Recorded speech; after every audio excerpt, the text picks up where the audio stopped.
2026 കേരള നിയമസഭാ തിരഞ്ഞെടുപ്പ് അടുക്കുമ്പോൾ സംസ്ഥാനത്തിന്റെ രാഷ്ട്രീയ ഭൂപടം വലിയൊരു പോരാട്ടത്തിന് ഒരുങ്ങുകയാണ്. ഭരണം, വികസനം, ഭരണവിരുദ്ധ വികാരം തുടങ്ങിയ വിഷയങ്ങളെ മുൻനിർത്തിക്കൊണ്ട് കോൺഗ്രസ് നേതൃത്വത്തിലുള്ള ഐക്യ ജനാധിപത്യ മുന്നണിയും CPI നേതൃത്വത്തിലുള്ള ഇടതുപക്ഷ ജനാധിപത്യ മുന്നണിയും പരസ്പരം ശക്തമായ വാദങ്ങൾ ഉന്നയിക്കുന്നു.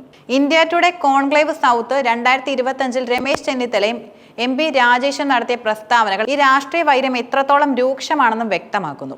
ദേശീയ തലത്തിൽ BJPക്കെതിരെ ഒരുമിച്ച് നിൽക്കുന്ന ഇന്ത്യ ബ്ലോക്കിന്റെ ഭാഗമാണ് കോൺഗ്രസും ഇടതുപക്ഷവും. എന്നാൽ കേരളത്തിൽ ഈ സഖ്യം അപ്രസക്തമാണെന്ന മുതിർന്ന കോൺഗ്രസ് MLA രമേശ് ചെന്നിത്തല തുറന്നു പറയുന്നു.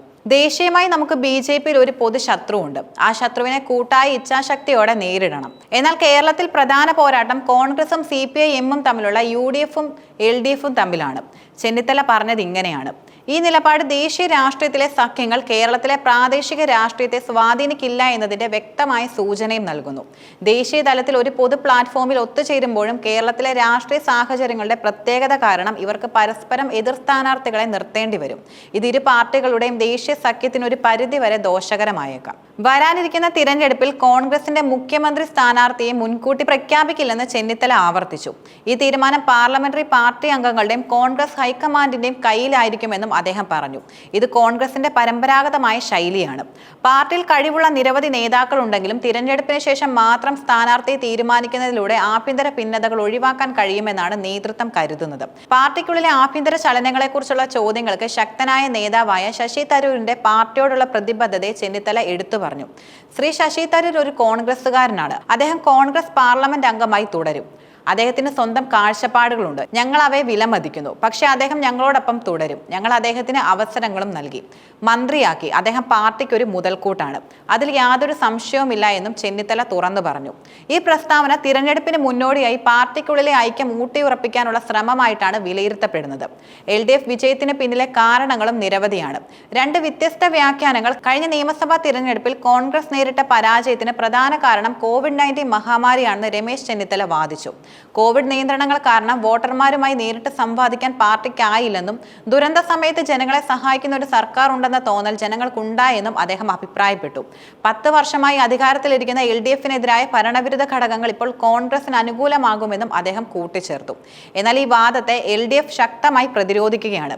കഴിഞ്ഞ 5 വർഷത്തെ ഭരണം, വികസനം, ദുരന്ത നിവാരണം എന്നിവയിലെ സർക്കാരിന്റെ കാര്യക്ഷമതയാണ് 2021 വിജയത്തിന് പ്രധാന കാരണമെന്നും കേരള തദ്ദേശ സ്വയംഭരണ എക്സൈസ് മന്ത്രി MP രാജേഷും പറഞ്ഞു.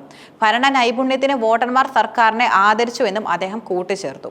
LDF സർക്കാരിനെതിരെ ഹൈക്കോടതിയിൽ ഫയൽ ചെയ്ത 24 അഴിമതി കേസുകളും തള്ളിയത് സർക്കാരിന്റെ സുതാര്യതയ്ക്ക് തെളിവാണെന്നും അദ്ദേഹം ചൂണ്ടിക്കാട്ടി.